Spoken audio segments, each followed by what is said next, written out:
You are now tuned in to the Storm Tracker podcast.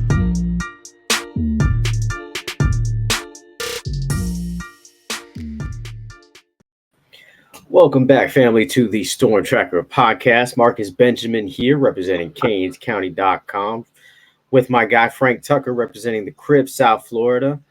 And, of course, subscribe to the website, CanesCounty.com, for free. Use the promo code Miami30. Also, subscribe to this podcast on all platforms. Also, subscribe to this YouTube channel, live from Canes County. Now, last weekend was a busy weekend down here in South Florida. Battle Miami happened. Miami's elite prospect day, where they had plenty of juniors and sophomores and freshmen as well visit the Coral Gables campus. And Miami made a lot of headway with a bunch of guys. So we'll talk a little bit about that and just kind of talk a little bit about the transfers as well as spring football approaches to kind of, discuss who will show out in spring football.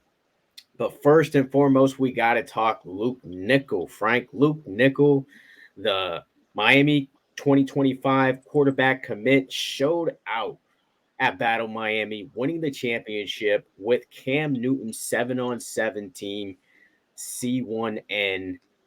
I mean, to be honest, I had a front row seat of the kid, and he was just absolutely outstanding to me. Just dealt all afternoon, just throw after throw, deep crosses, shallow crosses, deep balls, short, intermediate. He was really accurate, really good timing, showed great footwork. I mean, what more can you say about the kid? By the way, Rivals, the only platform in the industry that has Nickel as a 4-star prospect. What was your impression of Luke Nickel at Battle Miami, Frank? My impression was he was the best player in attendance, and that was a loaded event. 55 teams for the varsity bracket. Honestly, it was a surprise for me. We knew he was a good player, but the last time you and I got a chance to see him play, he had an up and down performance down here in South Florida at the open of the season. But he's since improved. He's gotten bigger as a player as well. Just overall, he's a big time prospect in my opinion. His anticipation on his throws, his ability to work through a 4-second clock, making next level throws outside the numbers was what really wowed me. Because I think those are the things that you look for with a quarterback prospect is how is he able to attack outside the numbers? How is he able to anticipate receivers that aren't open in that exact moment? He was able to do all of these things with an elite wide receiver core. Like he made Winston Watkins and CJ Wiley and all those guys look really good, but he was, they helped him, but he was overall the reason why Cam Newton was able to just kind of run through that tournament. They were able to knock off some really good teams, including South Florida Express, who many thought was going to win this tournament, especially after the day that they had on Saturday. So, I think that he's easily the best player to come out of that tournament, was MVP by far. And I think that Miami's got their guy for 2025 with a lot of competition likely heading their way. There's going to be some elite teams that see what Miami's seeing in a state championship winning quarterback out of Georgia who looks closer to 6'2", 6'3" than, where he's listed on some sites. And he looked about 215, almost 220 pounds with that frame. He looks like he's ready to play in a college program right now. And the arm strength, the accuracy, he was walking it to receivers, was impressive. Yeah, he made every throw on the day, man. And I was impressed with his poise as well. And the fact that he's being trained by Cam Newton. I mean, say what you want about Cam Newton, but Cam Newton was one of the most electrifying players when it comes to playing in the NFL. And to be trained by him, and he's still getting advice from Miami offensive coordinator Shannon Dawson. I mean, he is just getting better and better. And I agree with you. When we saw him against Western first game of the season last year, I thought he looked good, not great. but on Sunday, he looked great. He looked outstanding. And I mean, these 7-on-7 tournaments to me, it's really all about quarterback play. Talent across the board is usually kind of the same, especially when it comes to like the receivers and DBs. I mean, you may have one or two receivers that are outstanding, maybe one or two DBs that are locked down, but it really comes down to the quarterback. And clearly, Cam Newton's team had the best QB in Luke Nickel. So now it's all about keeping him, right? Because he is a Georgia player. I believe his school, Milton, is about maybe an hour away from Georgia's campus. From what I hear, Georgia will be trying to push, as well as other player teams will also look to push, like Florida State as well. On I spoke to him at the tournament, and you can check out canescounty.com for my interview with him, as well as the rest of his highlights from the day. Does Miami keep Luke Nickel throughout this 2025 cycle? I 100% think so. When Cam Newton was asked about it, he basically said Miami's getting an elite talent. And everything kept referring back to Miami throughout the weekend for Nickel. He was wearing Miami cleats. He was repping the Canes hard. Yeah. And he hasn't seemingly wavered off of the commitment in any He had way, a shape, or pendant form. too. He had a little chain with a pendant on there. Yeah, I think Miami jumping on him as early as they did and pushing as hard as they did early on in the process for a commitment. We've seen Shannon Dawson early on in a class choose who his guy is, right? It was Judd Anderson throughout the process. No matter what people said of their evaluation of Judd Anderson, that was his guy, and he stuck with him all the way through. And it seems to be the same thing with Luke Nickel. Now, it's a little bit of a different circumstance here because now this guy is going to be a 4-star prospect that could push into the top 10 players of the position and is going to have a lot more suitors than Judd Anderson, likely had at the end of this process. So I think that he sticks it out. The beautiful thing is Miami is going into a season where I think they're going to have their best quarterback play in at least a decade. And Sure. Even if you don't end up with the Luke Nickel, there's other options there. Say if Florida State was able to grab a Luke Nickel from you. Tramell Jones was another guy at this tournament that looked exceptional. And I know Canes fans aren't going to want to hear about a Florida State quarterback playing really well, but the kid was on point. Him and Luke Nickel had a battle in the playoffs. While he was the leading South Florida Express, he was able to make throws across all points of the field, right? All levels. There was a back shoulder throw that he just put on like a frozen rope. It was just, it hit, I think it was Jaime Ffrench, like in the face almost as he was turning his head on a back shoulder. It was like, how did he get it there that quickly, anticipate when he was going to turn his head, right on the numbers? The DB had no chance, and he went for a touchdown on like a 40-yard throw. Just an absolute dot. And Tramell Jones was another one of those players that really impressed me. So I think that Miami's going to have options at the quarterback position outside of Luke Nickel, right? We saw several quarterbacks visit this weekend, like a KJ Lacey, who's currently committed to Texas. Hassan Longstreet, who is one of the top quarterbacks in the country. Likely the top uncommitted quarterback in the country. So there's a number of options available to him, but I do think Luke Nickel ends up being the guy in this class all the way through. It's definitely great for Hurricanes fans to hear that. I always kind of liked Luke Nickel. Now I just absolutely love him and can't wait to see what he does in a Miami Hurricanes uniform. But there was some other players, obviously, that kind of stood out. You kind of already mentioned Tramell Jones was the guy that stood out for you. As far as receivers are concerned, there were a few receivers that really just kind of stood out for me. I really liked the Oregon commit, Dallas Wilson for Raw. I think he just looks the part, and I think he can just continue to get better. Love what I saw from Cortez Mills. He had some blurs on the day. And I also liked Waden Charles. I thought he did well, the Miami commit, as far as, catching the ball in traffic. And I also like Naeshaun Montgomery, man. I think he's one of the more smooth route runners of this 2025 class. Just kind of watching him, I really liked what I saw from Montgomery, who's now with Miami Central. Who are some of the guys that stood out to you as far as receivers, DBs, quarterbacks, anybody? It was actually Luke Nichols' top target. It was C.J. Wiley, who plays with him at Yeah, Milton in Georgia. liked him Six too. foot He four. didn't flash at all at the game either for against Western, and now but in 7-on-7 he tore it up. Yeah, he had that one big catch, late in that game, like third quarter.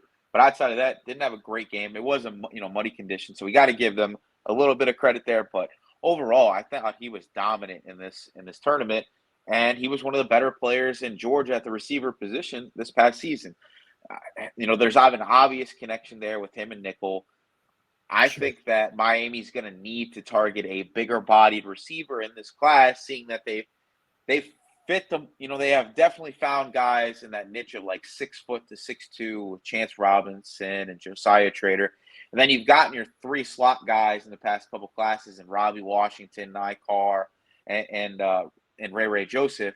I think that they need that big body guy, right? We haven't really seen them grab somebody of that type of stature since Isaiah Horton, who has kind of struggled to acclimate to the Power 5 level since becoming a high school prospect. I love CJ Wiley. He's a 4-star kid. So I think that he would help the class in that aspect. It would help solidify a Luke Nickel in this class if that's who you want your quarterback to definitely be, which I think that they do.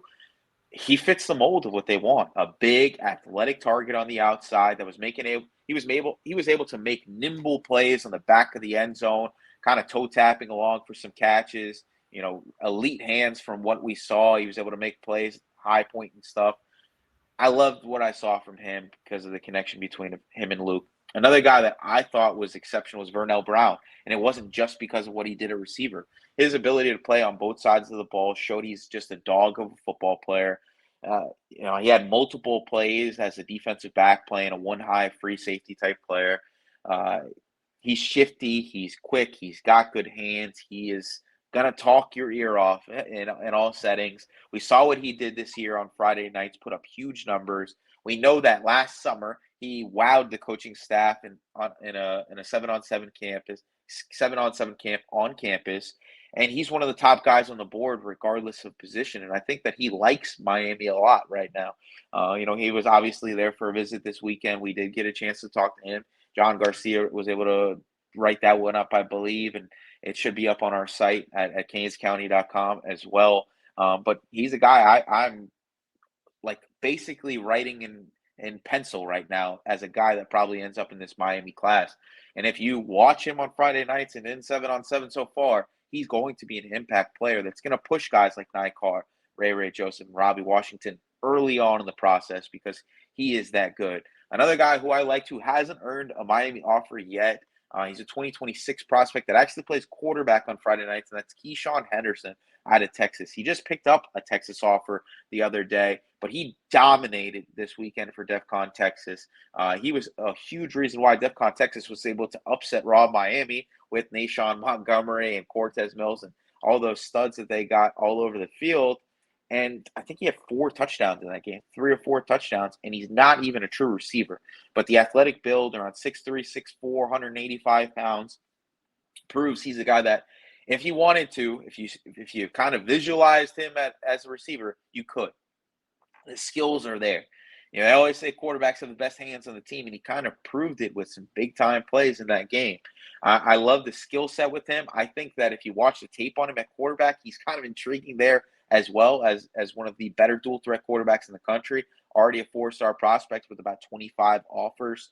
I think if Miami jumped in the game, he would be interested. And obviously, it's going to be tough getting a kid out of Texas that has offers from Texas A&M and Texas and TCU and all of these homegrown programs. But he seemed intrigued about the opportunity to come down to South Florida. And when I got a chance to speak to him, he was interested in the Canes and what that coaching staff has to offer. So he's somebody I'm going to be watching, with the development, in that 2026 class. And I think he's going to be one of the big risers in the rankings going forward. Great stuff. Definitely was a lot of talent out there, and a lot of that talent made their way down to Coral Gables and visited with the coaches at the University of Miami. there was just a ton of players out there, man. I mean, my weekend was crazy, man. On Saturday, I was at Battle Miami. Then I went to the basketball game on campus, and then I stayed all day, all night on campus, just kind of talking with different kids coming in and out of there till about midnight. And then the next day, I'm at Battle Miami watching Luke Nickel tear it up. So it was a fun weekend for me. But I think it was definitely a fun weekend for a lot of these guys who came out to Miami and visited.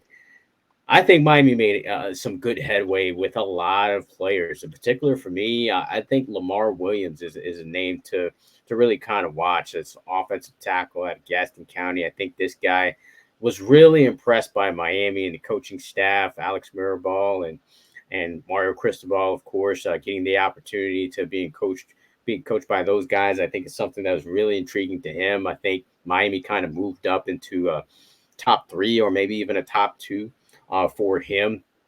I think Dallas Wilson is a player to watch on Flip Watch because I think Miami made a really great impression. I think Miami's really high on this kid just because of his talent, his size, and his upside. I think that's a player that Miami made great headway with during the weekend. And of course, Jaime Ffrench is another one as well, where I think Miami made some progress with him. Of course, he decommitted, a four-star receiver out of Mandarin High School in Jacksonville from Alabama. And so Miami is definitely in the race here. Miami was his first offer. So loyalty is very important to him. So that's definitely also a player to watch, I think, um, as far as Miami's 2025 class is concerned. What about DJ Pickett though, Frank? I mean, DJ Pickett is the highest player rated, I believe, that did visit Miami over the weekend. I think you had a chance to speak to him. What kind of headway do you think Miami made with him? And are there any other players that you think Miami made some significant progress with at Elite Prospect Day? Yeah, I think Miami's in a good place with Pickett. It's hard to gauge where things are at with him just because I don't think he's going to make a decision anytime soon. He's the best safety in the country, and he has pretty much everybody waiting on his overall decision. So I think it's going to come down to the wire for him. Having his cousin in the program, he said it to me that the goal for them is to play together at the next level. So they're going to see what happens, and obviously we got that article coming out on canescounty.com over the next couple of days. So that's something that you guys should be looking out for. It was a good interview with him. Just talking about Miami, the relationship with the Dye is building. I think that they're in a good spot. They're going to continue to push. Grabbing an elite free safety has to be the goal for this cycle. You grabbed an elite strong safety type player in Zaquan Patterson, and the last one with some intriguing body types and guys like Isaiah Thomas. We really don't know what Dylan Day is going to be positionally. OJ Frederick could be another guy that has some positional versatility, but you haven't grabbed a 5-star type free safety because of what was Cam Kinchens for the last couple of years. It was hard for a lot of guys to envision being the guy early on. I think DJ Pickett could be in a prime position, even with some of the transfers that Miami's gotten in. Now, a guy that I think that they made huge headway with was Onis Konanbanny, who is in the South, who played for South Florida Express this weekend, a London native, is a guy that has been developing rapidly as a football player, former soccer guy. We did put an article out on him last weekend. You guys should check that out as well. But he fits the mold of what Miami wants: 6'2", 185, 190 pounds, positional versatility. Like, once again, he's a great kid, and the connection between him and Adai is one that I haven't really heard so far since I've started covering Miami. The African ties, that both of their families have. They understand each other's upbringings and their journeys together through this, being basically first generation Americans, and kind of going through the football process. But, I think that they have definitely built a strong bond. I think that he loves the idea of South Florida. He, from what I understood, had the longest visit of the weekend for any prospect when he did go down to the University of Miami. So I think that Miami's in a really good spot. I did put a prediction in for Miami to land Konanbanny in this 2025 cycle, and I think that if you can land a Konanbanny and then continue to push for a Chris Ewald, who recently decommitted from Michigan, who will be visiting this weekend. We have that list up on our message boards. Check that out as well. And I think that you have an elite tandem at the cornerback position in 2025. Watching highlights here of DJ Pickett here, but yeah, I definitely believe Konanbanny is high on Miami as well as Miami high on him. I actually had a chance to speak to Isaiah Thomas, the 2024 signee at Miami, and he just, was talking very highly of Konanbanny. Very similar type of recruitment kind of going on there.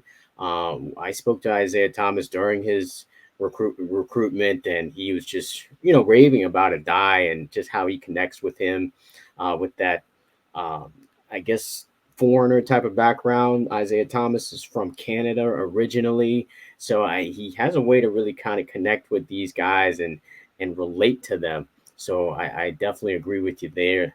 Konanbanny is on possible commit watch for Miami.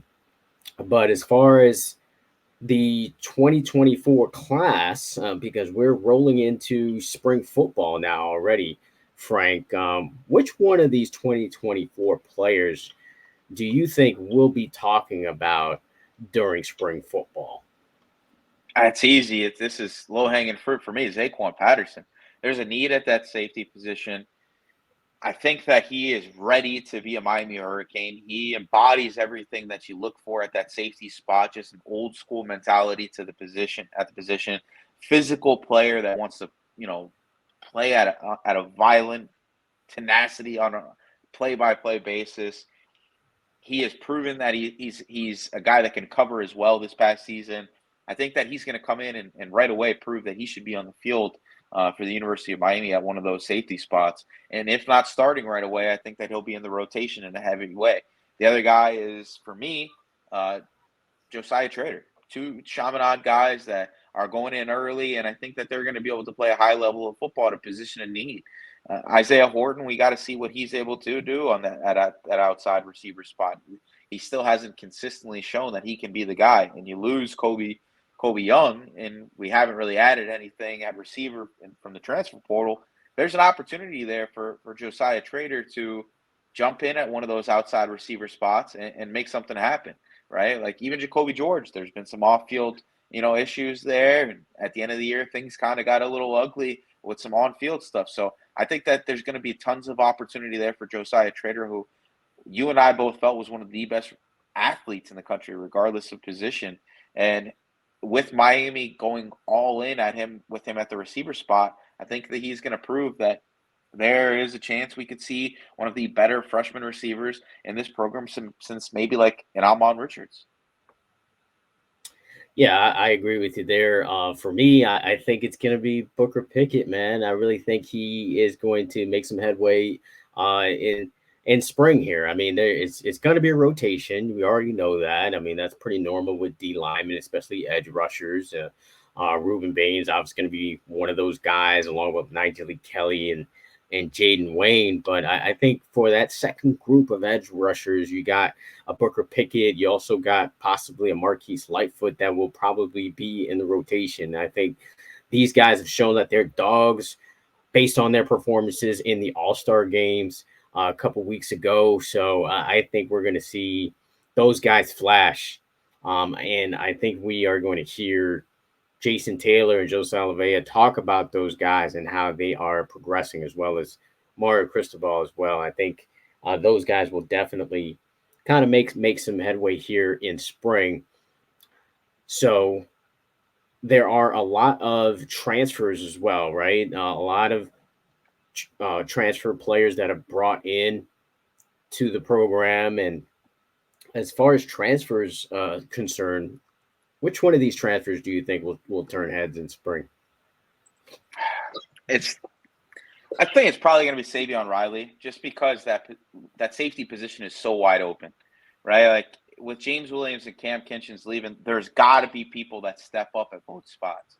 And I think that Savion Riley is a guy that played really well at Vanderbilt this past year. I know he wasn't a consistent starter, but from everything I heard, he has the mindset that this defensive staff wants at the safety position. He's cerebral. He's a Vanderbilt type kid that was successful academically, right? Former receiver. He's got all the tools. He's got the length. He's got the size. And there's opportunity there at the safety spot. I think that this is a defense that is designed for production success at that position. I know everybody loves Cam Kinchens, and I think that Cam Kinchens is one of those South Florida greats. But he's not a physical freak by any stretch of the imagination. He was more of a guy that understood what to do. He took chances, and he took advantage of opportunities. I think that Savion Riley's a bigger player. He might be a more athletic player, and if everything falls through, he could be another big-time defensive back for the University of Miami under Lance Guidry. Yeah, this is, of course, aside from Cam Ward. Well, we don't have to really kind of talk about. Yeah. I mean, listen, quarterback-wise, like Cam Ward is the easy one. You know what I'm saying? But I think, like, if we're talking about guys that aren't potential Heismans, right? Like, it's you go over like the Elijah Alstons and is Rodney Hill going to have an impact at Miami? Guys like that. I think Savion Riley is the guy that I think could make a huge impact here early on for Miami at a position of need. Yeah, you kind of hit the one on the head for me. Elijah Alston, I feel like it could make a significant impact as well. I think he's going to have an opportunity to play a lot just based on his experience. And I could see him flashing during spring and getting a lot of reps and really causing a lot of disruption. So I think he's one of the guys to really kind of watch as far as spring is concerned. The transfer defensive end from Marshall.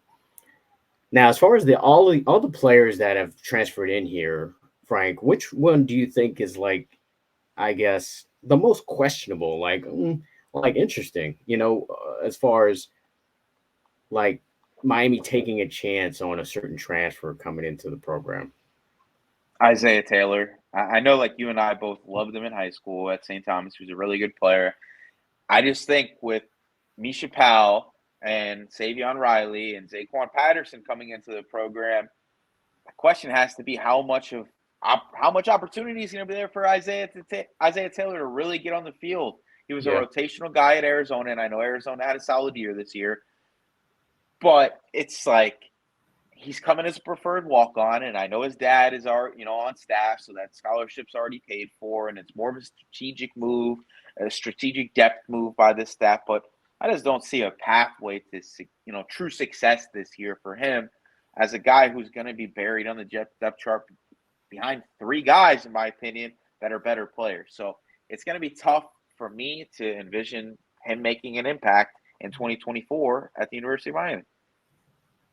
I hear you, and I agree with you too. I think it was, if his last name is not Taylor, I doubt he even makes the team or transfers to the team. I do think it's more of just bringing him closer to home type of thing, and developing him into a big time player. I don't think he's a big time player as of yet, but definitely could develop into one, especially under the tutelage of a Dye and Coach Guidry, who kind of specializes in developing safeties. You see what he did with Kinchens and Williams, who are playing in the Senior Bowl this weekend. So, but for me, it's Rodney Hill, man. Like that was the one that kind of made me shake my head because Miami's got a pretty loaded running back room, and for you to add like a running back who, he had some moments at Florida State, but definitely wasn't a guy to me that was a must get. Obviously, he's a depth piece for me, but it would be confusing for me if I was like an AJ Allen and this guy comes in, because he's basically an AJ Allen type of back, and AJ Allen proved that he can make big plays in big situations last season. So obviously Mark Fletcher is going to be recovering from an injury, so I guess you kind of want to see what you got, and Henry Parrish still on the roster there. And then you got a ton of young guys that have yet to prove themselves on a college football field with Trevante Citizen, Jordan Lyle, Chris Johnson Jr., and Chris Wheatley Humphrey. So all of those guys are really, really talented. I think all of those guys are arguably more talented than a Rodney Hill. So that was kind of the one for me that was a little bit questionable as to why would you add a running back when I think the need right now on the offensive side of the ball is wide receiver. I think Miami needs a big wide receiver, and Miami's got a ton of slot guys, right? I mean, uh, they're chock full of slot type of receivers with Ray and Xavier Restrepo and now Nye Carr, and of course JoJo could play in the slot as well as Chance. And of course Jacoby George as well. You got Isaiah Horton, but you kind of need another guy like Isaiah Horton or of that size, 6'3", 6'4", 200 or so pounds to really kind of solidify that wide receiver one spot where if you want to throw the fade, you can throw the fade to him, So that was the one questionable spot for me as far as transfers go. So, yeah, I mean, listen, I think that they have enough talent at receiver. We've seen less talent at the receiver spot at Miami before, and they've had moderate success at the position. And I think that this is an offense with the right quarterback in place where you don't necessarily need elite talent at that position because guys are going to get open. They're going to be in a position to make plays. Xavier Restrepo is not one of the most talented receivers in Miami history, but he's probably going to end up the most productive in Miami history. And a big reason why is because of the Shannon Dawson air raid attack. Now, I mean, there's still one guy on the board that I think that they could go after.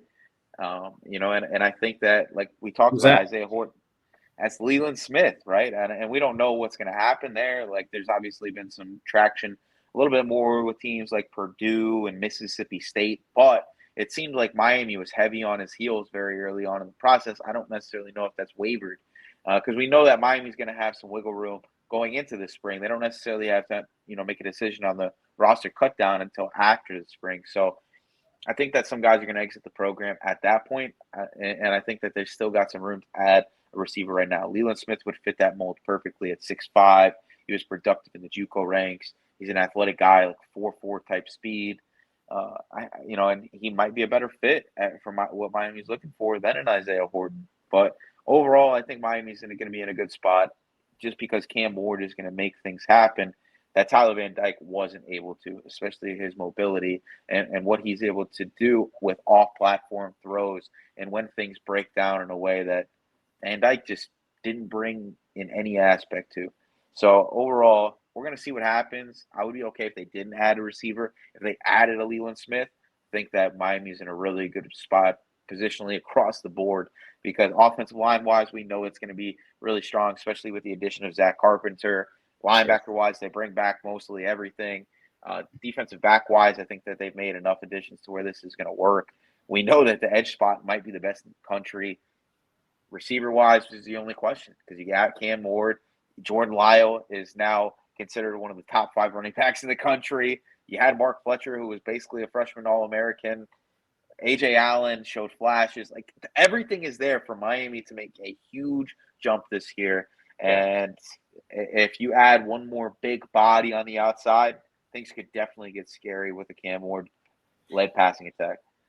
Yeah, the question is just probably going to be health and if they can stay healthy and depth wise. Quick question before we get out of here, though.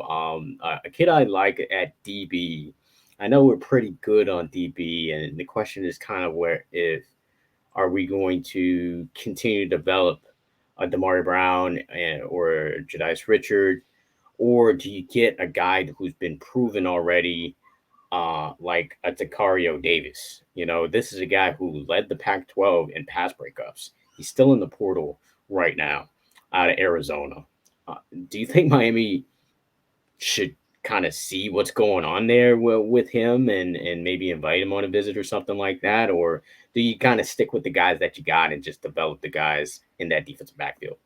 I think they're in a good spot. Mishael Powell is a guy who can play corner as well as safety. I think he's that chess piece that they added that you don't really – he's almost like a 2-for-1, right? Like he can play nickel. He can play on the outside. He can play over the top. He can play strong safety. Like he can do everything you need him to. Swiss Army knife of the back end of this defense. And I think Richard and Brown both showed that they have enough to be that second corner opposite Porter. Porter was one of the best cornerbacks in the entire conference last year when healthy. Yeah. Miami's in a good spot in my position, right? Like Robert Stafford could take a huge jump up in the spring. Who knows, right? Like, listen, we could see Ryan Mack be a guy that makes a huge impact early on. He was dominant in the All-Star game settings. Was really good this year for St. Thomas Aquinas, and he's a guy that I feel is technically sound enough already coming into college. I love where Miami is at the cornerback spot right now. Maybe it's not All-American level status, but it's solid, right? Yeah. You got different types of bodies. You got speed. You got technicians. You got power. Everything is there for Miami to be successful. I think they have two of the better defensive back coaches in college football already in place. I don't necessarily think you need to add any more defensive back because then I think it's going to be hard to cut down on this roster. They're like 8 or 9 spots over right now, and you're going to make some tough decisions late to get down to 85. And I don't necessarily know if you want to push another guy out just to bring in a DB that creates a log jam out of position where you might be okay already. Yeah, it's definitely interesting to see what they do, and I agree with you. I think they're pretty good, but just kind of wanted to ask that question and get your opinion on it. Of course, you will be at Battle Houston this weekend, so definitely Vegas, Las Vegas. Oh, Las Vegas. Las Vegas. Battle Las Vegas. I mean, you might as well stay for the Super Bowl while you're out there, bro. And make some bets or something. Like I did last time I was there. I came up on a UFC fight. And I bet on something else, but I remember I bet on Valentina and someone else. But I know I won all my bets while I was there. So I'm gonna try to give that good juju over to you once you go out there. I know you're gonna make some wagers, bro. So make some good ones.